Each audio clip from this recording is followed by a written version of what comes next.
Hi, I'm Mike from Mike and Mike's Guitar Bar.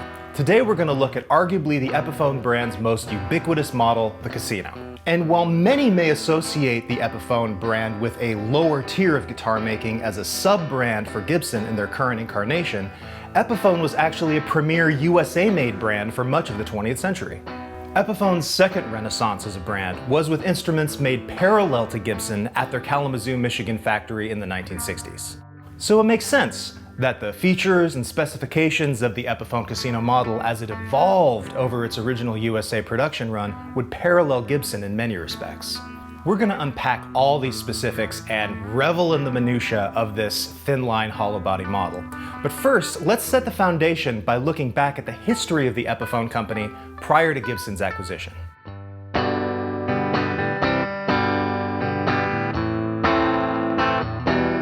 Patriarch of the Epiphone dynasty, Anastasios Stathopoulos, began the family's musical instrument trade in Greece before immigrating to the US in 1903, settling in New York, where he set up a shop manufacturing and selling stringed musical instruments. While the family was still in Greece, the oldest of 6 children, Epaminondas, was born in 1893. He was known as Epi. Epi took a leading role in the company when he was only 22 after the passing of his father, eventually christening the company Epiphone, combining his name with the Greek word for sound. First staking their claim as a banjo company, Epiphone was quick to take aim at their main competitor Gibson, rolling out their first line of acoustic flat-top and archtop guitars in 1928. By the mid-1930s, Epiphone and Gibson were going toe-to-toe in a battle royale for the biggest, baddest jazz box in the market, with the Super 400 being outsized by Epiphone's Emperor. As sheer acoustic volume in large jazz ensembles was central to a guitar player's needs in the 1930s, Epiphone made it a point that models such as their Deluxe, Broadway, and Triumph were a full 3/8 of an inch wider than their Gibson equivalents across the lower bout.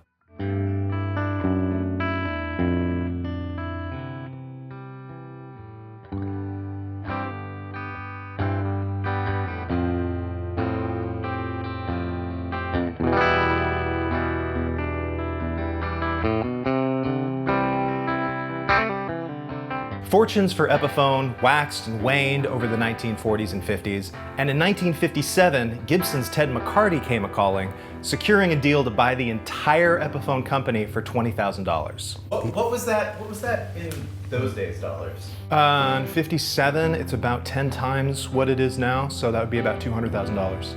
First seen as a testing ground for instrument dealers that had yet to acquire the coveted Gibson brand, McCarty saw Epiphone as a way to offer a Gibson level of quality to these new partners in Gibson's dealer network. Epiphone's thin-line models, in a general sense, would loosely mirror their Gibson counterparts, with the Epiphone Sheraton being an analog for Gibson's upper-end ES355 and ES345 models, while the Riviera would stand in for the ES335. These Epiphone models were differentiated by most notably their mini humbucker pickups. And yet, with Gibson's ES330, which was introduced in 1959, it would make the jump to the Epiphone line virtually unchanged, save for some small cosmetic differences as the Epiphone Casino. Both the ES330 and the Casino would have a pair of P90 pickups at their heart, with the same body and neck dimensions, Gibson ABR1 bridges, and Kluson Deluxe single-line tuners. Differentiating factors would ultimately be limited to headstock shape, vibrato style, if any, finish options, and the small Epsilon E foil stickers that would adorn the pickguards and trematone tailpieces. For a model like the Casino that's been reproduced incessantly over the past 3 decades, it's almost inconceivable how short the original USA production run was by comparison.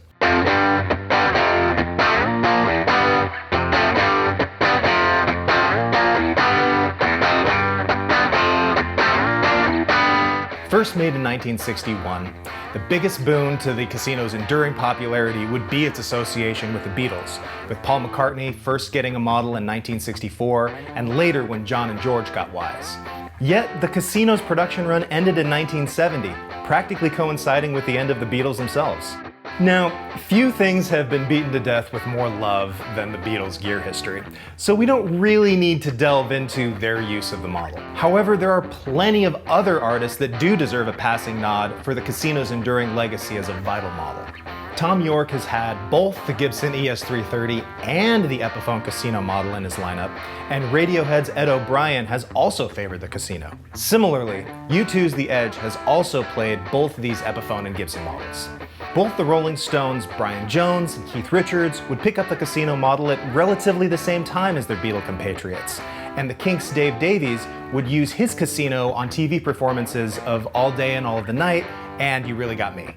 Prolific Blue Note Records jazz artist Grant Green stretched the paradigm of how the ES330 could be used, and Paul Weller could be seen playing his Epiphone Casino on 18 consecutive top 40 UK hits from 1977 to 82. Elliott Smith would make the Gibson ES330 his main guitar of choice for live use across his career, and it would see plenty of use on his later studio albums too. Gary Clark Jr.'s association with the Casino has recently resulted in his own signature model. And even Dwight Yoakam has his own signature Dwight Trash model Casino. It's not uncool, it's just hilarious. Here's where things get granular and geeky. We're going to talk about how the Casino evolved over the course of its 1961 to 1970 production run.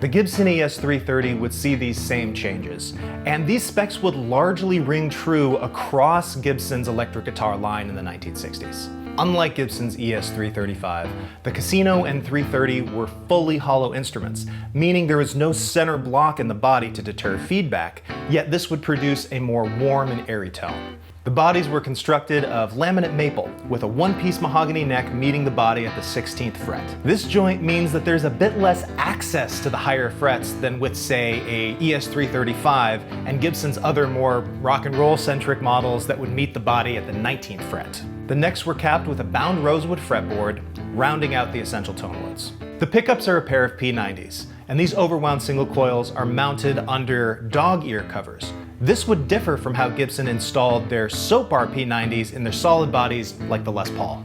Epiphone would use a black plastic bobbin for their P90s for the majority of the model's production run, switching to a clear bobbin circa 1968. In fact, the 1968 Casino and Cherry that we have with us today is representative of this running change, with one black bobbin P90 and one clear bobbin P90 in the same guitar. The covers on these P90s would see similar changes, with black plastic covers used from 1961 to 62, transition to nickel covers in 63, and eventually chrome covers being used from 1965 onward. Gibson's ABR1 Tune-O-Matic bridge would be the only piece of hardware to retain Gibson's branding on the Epiphone Casino model, and it would come in two different forms. The low-profile or shaved ABR1 would be used exclusively on models that came equipped with a vibrato from the factory. The bridge base of this particular ABR1 iteration was ground down so that the now curved edges of the bridge would rock on the domed thumb wheels that suspended the bridge above the body. The prevailing school of thought at the time was that the bridge should move with the strings when the vibrato is actuated, as opposed to the strings moving across the bridge. This bears out in Fender's R&D at the time for their Jazzmaster and Jaguar models, as that bridge was designed to rock back and forth in the mounting cups for tuning stability. These low-profile bridges would prevail through 1963, eventually being replaced by the more conventional, flat-bottomed ABR1s on vibrato-equipped Casinos circa 1964. One of the standout markers of a true early Gibson ABR1 bridge is the foundry stamp located just to the right of the ABR1 text. Even when Gibson received a patent for their bridge around 1964 and removed the ABR1 text, supplanting it with the patent number, that little foundry stamp would remain, albeit smaller and moved into the upper right corner of the bridge base. Another change that predated the ABR1's patent number would be the shift from metal to nylon saddles. Nylon would be the material of choice, not only for Epiphone's electric guitars, but for Gibson and Epiphone's height-adjustable bridges on their acoustic models from the 1963 model year onward. As nylon is inherently softer than metal, this would lead to slightly less treble definition and resonance, but it's by no means a binary metal good, nylon bad shift that many a dark internet rabbit hole would lead you to believe. These nylon saddles have the benefit of providing less friction for heavy vibrato use, and personally, for my Gibsons that had nylon saddles from the factory, I've never felt the need to swap them out. Despite Epiphone having their own signature tailpiece in the trematone vibrato, you'll see both trematone and the Bigsby B7 used liberally across the Epiphone line. These vibratos differed in both appearance and functionality. The trematone is the rare vibrato that has no external spring, using string tension to create the pitch shifting effect. The strings anchor into a block, which is in itself the fulcrum for the Maestro-made spoon arm, and as the arm is lowered, pitch decreases.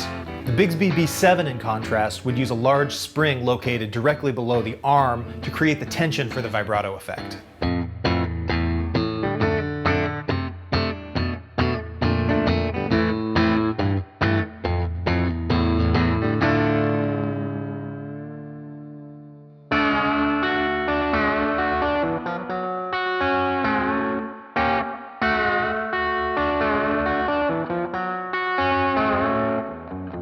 It's curious that Epiphone uses the Bigsby B7 on the fully hollow Casino, a vibrato that typically mounts to a guitar with a center block like the ES335. The B7 was mounted just through the thin maple laminate on the hollow design. They did this despite having Bigsby models available designed for fully hollow instruments such as their B3 and their B6, models that mounted just at the hinge. For players for whom a wiggle stick was not a priority, a trapeze tailpiece was standard fare, although Epiphone's dual-forked frequencator tailpiece was also used on some later models. Redirecting our gaze to the headstock end of the instrument, plenty changed here over the course of the Casino's run. The headstock would start out in early 1961 with what is known as the bikini logo, a metal badge that was a holdover from Epiphone's New York days.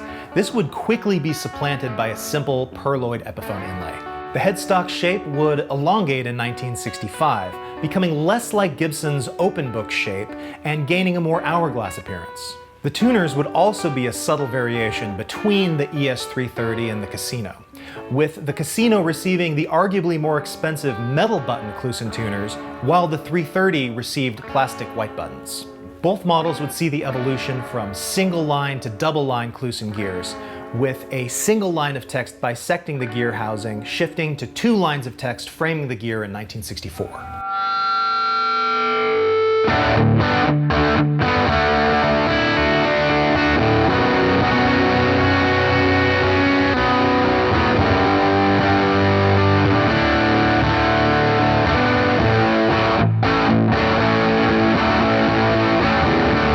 Few things get Epiphone and Gibson players more in a tizzy than the width of their nuts. A controversial change to be sure. Epiphone started narrowing their nuts from 1 11/16 to 1 5/8, eventually settling on 1 9/16 around the end of the 1964 model year. This happened a full year before Gibson would make the same change on their instruments, narrowing their nuts in roughly the second quarter of 1965. Of course, the size of the player's hand will largely dictate if the 1 9/16 nut will be comfortable. When I acquired my first vintage Gibson from the bearded man of mirth himself, Michael Adams, I didn't even know there was a difference. I enjoyed my SG for years before I even realized that my nut could indeed be wider. So while the Casino can be found in a number of finishes that mirror what was available on the Gibson line, there is one notable exception to this, and that's Royal Tan. While Sunburst is arguably the most ubiquitous electric guitar finish in its various shadings, Royal Tan is a pale iced tea burst with a warm amber center transitioning to a deep ruddy red at the body edges. This shade would extend to the back and sides of a Royal Tan Casino, arguably doing more to highlight the grain of the maple, in contrast to Sunburst finished Casinos, which had a much darker walnut shade. Perhaps the Casino finish that overshadows all is natural. This wasn't even an option during the model's original USA production run. A direct reaction to John Lennon and George Harrison shaving the finishes off their casinos in 1968, the natural finish casino lives on as a must-have permutation of the model for all modern production runs.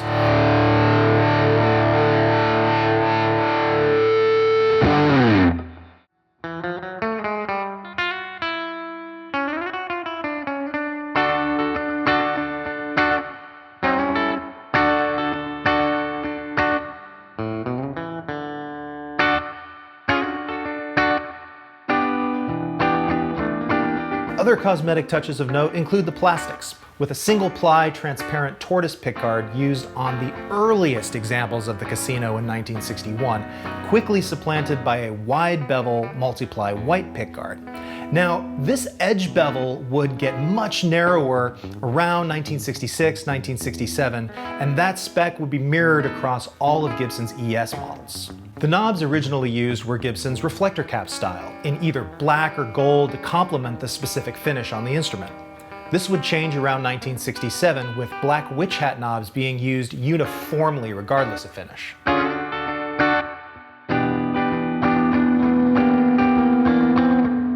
And on the necks, the plastic perloid inlays would be simple dots through 1962, switching to a small block inlay on the ES330 and a trapezoid inlay on the Casino, a feature which would extend through 1970. We'll round things out with something we touched on earlier, and that is where the neck meets the body, or specifically what fret.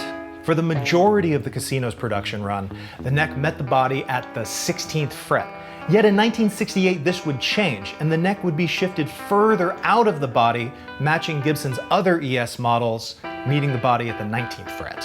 This change was made without modifying the scale length of the instrument, and so that necessitated moving the pickup and bridge positions. You'll note on our 1968 example that the vibrato arm barely even makes it past the bridge. The Epiphone Casino is a bona fide classic and arguably their most historically relevant model. We hope you've enjoyed this journey through the Epiphone Casino's evolution. For more on the Casino and everything we have here at the Guitar Bar, please check out mmguitarbar.com and stay tuned for more content.